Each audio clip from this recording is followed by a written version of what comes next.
Hello everyone, welcome back on my YouTube channel. आज के session में हम डिस्कस करेंगे हमारा टॉपिक डेलीगेशन ऑफ अथॉरिटी।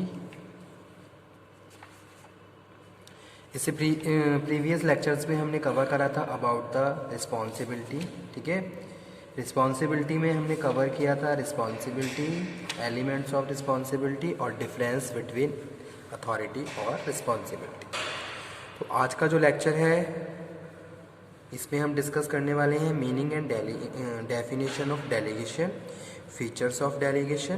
ठीक है, और उसके बाद हम डिस्कस करेंगे principles of effective delegation, importance of delegation also.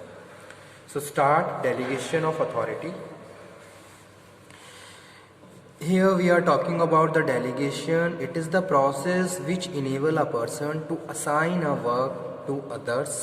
Delegation of authority में हम बात कर रहे हैं कि भाई हमने क्या करा, कोई भी वर्क किसी को असाइन करा।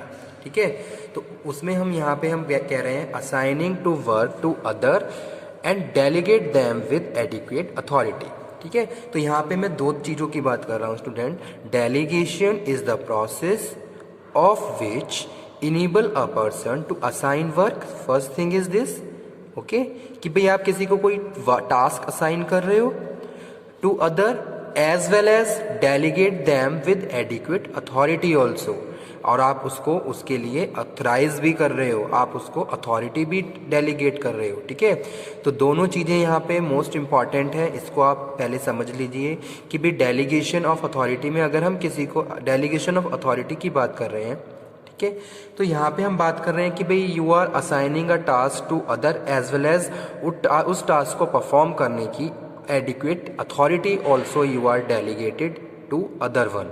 ठीक है, तो that's why here written as delegation is the process of which enable a person to assign work to other and delegate them with adequate authority to do it. ठीक है, और उस टास्क को करने के लिए आपने उसको ऑथराइज भी किया है, तो आपने क्या करा, अथॉरिटी भी क्या है, डेलीगेट की है।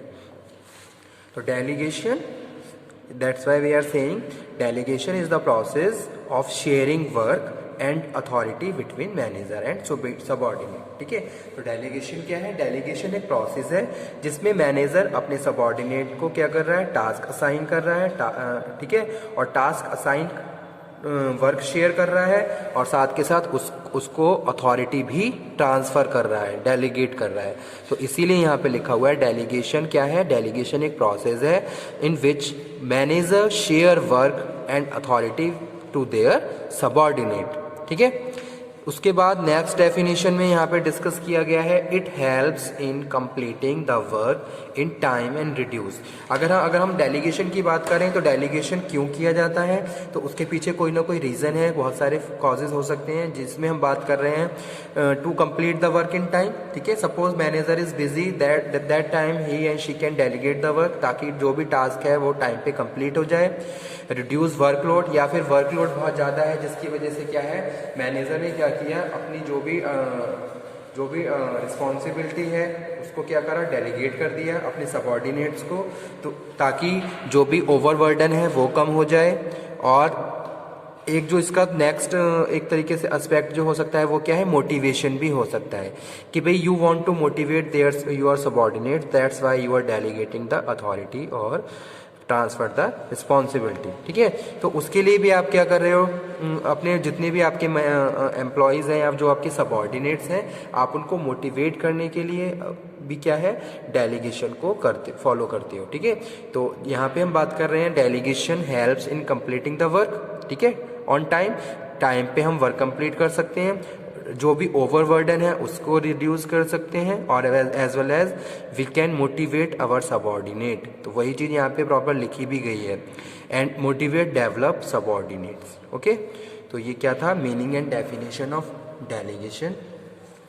एक ऑथर है जिन्होंने डेलीगेशन को डिस्क्राइब किया, तो ये भी हम डिस्कस कर लेते हैं। Delegation is the dynamics of management. ठीक है, ये है लुइस ए एलन ने इसको डिस्क्राइब किया है। According to Lewis, delegation is the dynamic of management It is the process of manager follow in dividing the work assigned to him, ठीक है, so that he perform that part which only he can perform effectively and so that he can get other to help him and with remains. तो भाई इनके इस definition के according यहाँ पे ये बताया जा रहा है कि भाई डेलीगेशन में डेलीगेशन ऑफ अथॉरिटी या डेलीगेशन हम उस टाइम करते हैं जब हमारे पास काम ओवरबर्डन ज़्यादा है, ठीक है, वर्कलोड ज़्यादा है, या फिर जो काम केवल मैनेजर ही परफॉर्म कर सकता है और उसके पास कुछ अदर एक्स्ट्रा फंक्शंस भी होते हैं, तो उनको परफॉर्म करने के लिए वो क्या करेगा, उस काम को डेलीगेट कर देगा जो वो दूसरों को ट्रांसफ़र कर सकता है, और जो काम केवल उसी को ही परफॉर्म करना है वो काम उस टाइम वो बहुत इफेक्टिवली परफॉर्म कर सकता है, ठीक है। तो वो चीज़ यहाँ पे हम बात कर रहे हैं डेलीगेशन ऑफ अथॉरिटी में। अकॉर्डिंग टू नूड्स और डोनल एक और डेफिनेशन है, the entire process of delegation involves the determination of result expected, the assignment of tasks, the delegation of authority for accomplishment of these tasks and the execution of responsibility of their accomplishment, ठीक है। तो वो यहाँ पे हम बात कर रहे हैं as a delegation. Now we are moving on features. Features क्या है डेलीगेशन के? Delegation is authorisation to manager to act in a certain manager, okay. तो डेलीगेशन में हम बात कर रहे हैं भी delegation is the authorisation to manager to act in a certain manager, यानी कि जब भी आप किसी को कोई वर्क टास्क असाइन कर रहे हो तो आप एक आपने स्ट्रक्चर बना के दिया है, आप उसको क्या है ट्रांसफ़र कर रहे हो, यानी कि जो भी आप अथॉरिटी को डेलीगेट कर रहे हो तो कहीं ना कहीं एक आप क्या कर रहे हो, जिसको भी आप डेलीगेशन कर रहे हो उसको एक स्ट्रक्चर में क्या कर रहे हैं, बाउंड कर रहे हो कि भाई आपको इस हिसाब से काम करना है, इस स्ट्रक्चर में काम करना है, इस प्रोसेस पे काम करना है और इन सर्टेन मैनर में आपको बिहेव करना है, ठीक है। यानी कि जो भी एक्शन है, एक्शन में जो भी सर्टेन एक्शन है उन एक्शन के लिए आपने एक फ्रेमवर्क तैयार किया और वो आप क्या कर रहे हो, दूसरों के हेल्प से पूरा करवा रहे हो, ठीक है। तो फर्स्ट फीचर में यही लिखा हुआ है, डेलीगेशन इज ऑथराइजेशन, ठीक है, यानी कि आप क्या कर रहे हो, ऑथराइज कर रहे हो to manager to act in a certain manner, okay. जैसे कि मैनेजर क्या कर रहा है, मैनेजर अगर डेलीगेशन कर रहा है अपने सबऑर्डिनेट को तो वो क्या कर रहा है, ऑथराइज कर रहा है अपने सबऑर्डिनेट को कि भाई इस पर्टिकुलर एक्शन को इस तरीके से इन सर्टेन मैनर में पूरा करना है, ठीक है।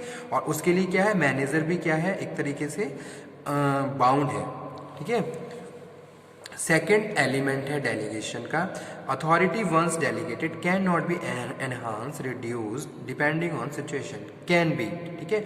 अगर कोई भी अथॉरिटी एक बार डेलीगेट कर दी तो आप उसको कुछ बढ़ा भी सकते, एनहांस भी कर सकते हो, उस अथॉरिटी को रिड्यूस भी कर सकते हो, जो कि सिचुएशन बाय सिचुएशन वेरी करता है, ठीक है। जैसे कि सपोज मैनेजर ने सबऑर्डिनेट को कोई भी टास्क असाइन किया तो उस टास्क को या उस जो भी अथॉरिटी है उसको वो इंक्रीज भी कर सकता है, डिक्रीज भी कर सकता है, तो वो चीज़ यहाँ पे हम बात कर रहे हैं सेकंड एलिमेंट में। थर्ड एलिमेंट है delegation of authority always to the position created through process of organising, ठीक है। यानी कि क्या है, एक पोजीशन क्रिएटेड है, जैसे सपोज मैनेजर की एब्सेंस में या उस केस में जो असिस्टेंट मैनेजर है वो उसके फंक्शंस को परफॉर्म करेगा, तो एक पोजीशन कैटेगराइज है, स्ट्रक्चराइज है, जिसके हिसाब से डेलीगेशन किया जाता है, तो वही यहाँ पे थर्ड एलिमेंट हम डिस्कस कर रहे हैं। फोर्थ एलिमेंट में हम बात कर रहे हैं डेलीगेशन ऑफ अथॉरिटी में भी स्पेसिफिक और general. Delegation of authority specific और जनरल हो सकती है नेचर में, कि भाई कुछ आप स्पेसिफिकली कुछ आप करवाना चाह रहे हो, कुछ ठीक है, कोई ऐसा पर्टिकुलर सिचुएशन जिसकी वजह से आपने क्या करा, डेलीगेशन को फॉलो किया, ठीक है। तो वो यहाँ पे हम बात कर रहे हैं। उसके बाद importance of delegation, first one is reduce workload of manager. जैसा कि हमने अभी डिस्कस किया था कि भाई डेलीगेशन ओवरबर्डन को कम करता है, ठीक है, जो वर्कलोड है उसको कम करता है। जैसे सपोज मैनेजर बिजी है, मैनेजर ओवरबर्डन है, ठीक है, उसके पास वर्कलोड ज़्यादा है, तो उस सिचुएशन में वो अपना जो भी टास्क है जो जिसको उसका जो सबऑर्डिनेट है वो भी कंप्लीट कर सकता है, तो उस काम को वो डेलीगेट कर देता है, तो ठीक है। तो फर्स्ट इंपॉर्टेंस यहाँ पे यही है, reduce workload of manager, okay. Delegation of authority permit a manager to share his work to his subordinate, ठीक है, by passing on some of his own work to subordinate, the manager is able to concentrate more important aspect of his work. Second one is basis of superior subordinate relationship. Delegation of authority is the process by which superior subordinate relation among managers are establish. ठीक है, जैसे कि suppose अगर मैं कोई task assign कर रहा हूँ मेरे असिस्टेंट्स को या मेरा जो भी सबॉर्डिनेट है, तो कहीं ना कहीं हमारा जो इंटरपर्सनल रिलेशन है वो क्या होगा, हेल्दी होगा। ठीक है, क्यों? क्योंकि मैं क्या कर रहा हूँ, कुछ अथॉरिटी भी ट्रांसफ़र कर रहा हूँ, तो वो अथॉरिटी जो भी मेरा सबॉर्डिनेट है वो एंजॉय करेगा, वो मोटिवेट होगा उस चीज़ से। तो वही चीज़ यहाँ पे हम बात कर रहे हैं, delegation of authority.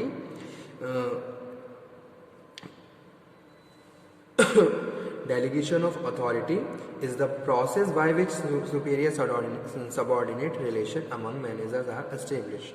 The flow of authority from the top to management to lower level is directed and regulated process of delegation. ठीक है, तो इसीलिए सेकंड वन है basis of superior subordinate relationship. Third one we are talking about the improve managerial effectiveness. The manager who delegate authority can perform much more than the one who does not. This is because the manager who delegate can get some work done by his subordinate। ठीक है, अब manager क्या है, improve managerial effectiveness. तो यहाँ पे हम बात कर रहे हैं कि भाई जो काम वो डेलीगेट नहीं कर सकता है, उस काम को अगर वो एक्स्ट्रा काम डेलीगेट कर देगा तो उस काम को बहुत अच्छे से वो कर सकता है, जो काम वो दूसरों को डेलीगेट नहीं कर सकता है।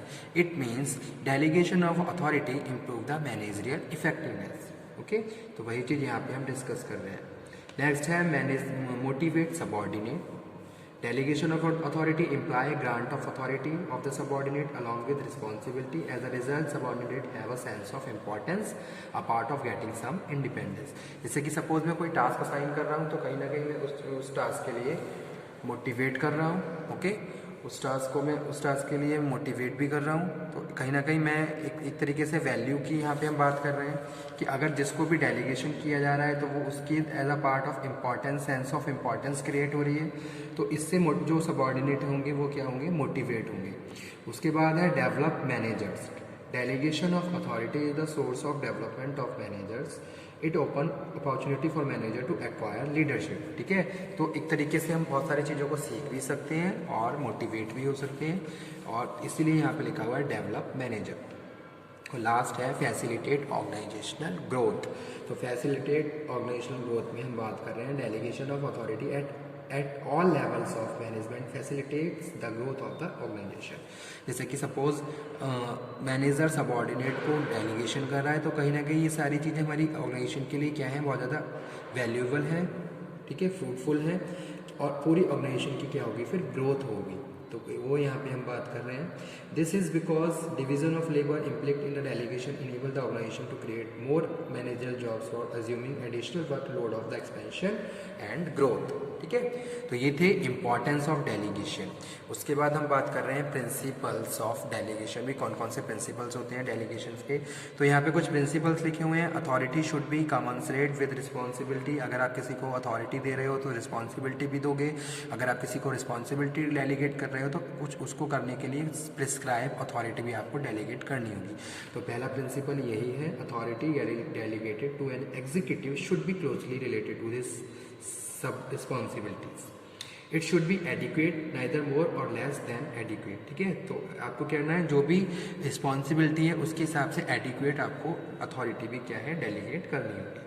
तो पहला प्रिंसिपल यही है।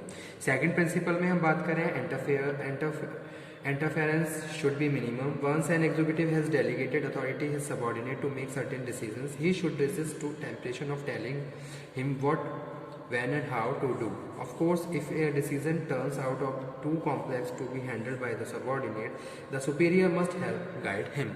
जैसे कि सपोज आपने कभी किसी को डेलीगेशन किया तो इंटरफेरेंस शुड बी मिनिमम, थोड़ा इंटरफेरेंस वहाँ पे रहना चाहिए। जैसे सपोज कुछ डिसीजन लेना है तो उस केस में जो सबऑर्डिनेट जिस भी सबऑर्डिनेट को अथॉरिटी डेलीगेट की गई है वो उस केस में अगर कोई डिसीजन लेने में कोई डिफ़िकल्टी हो रही है तो वो अपने मैनेजर के साथ डिस्कशन कर सकता है। तो इसीलिए यहाँ पे जो सेकंड प्रिंसिपल है वो है इंटरफेरेंस शुड बी मिनिमम। ऐसा नहीं है कि एक बार डेलीगेशन कर दिया तो सारा काम जो भी डेलीगेटेड बंदा है जिसको डेलीगेट किया है वही कर रहा है। ठीक है, तो सेकंड प्रिंसिपल यही है, इंटरफेरेंस शुड बी मिनिमम होना चाहिए। Adequate control should be establish.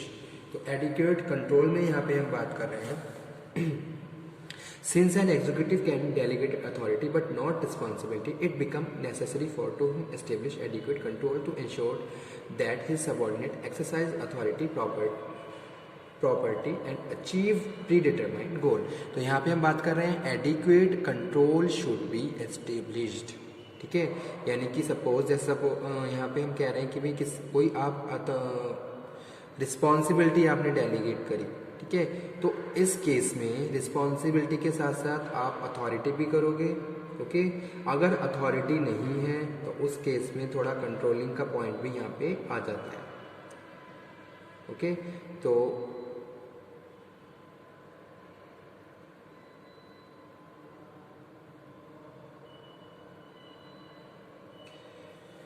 Next one है goal should be predetermined, okay, as the purpose of delegating authority is enable the subordinate to make decision and take appropriate action for job performance.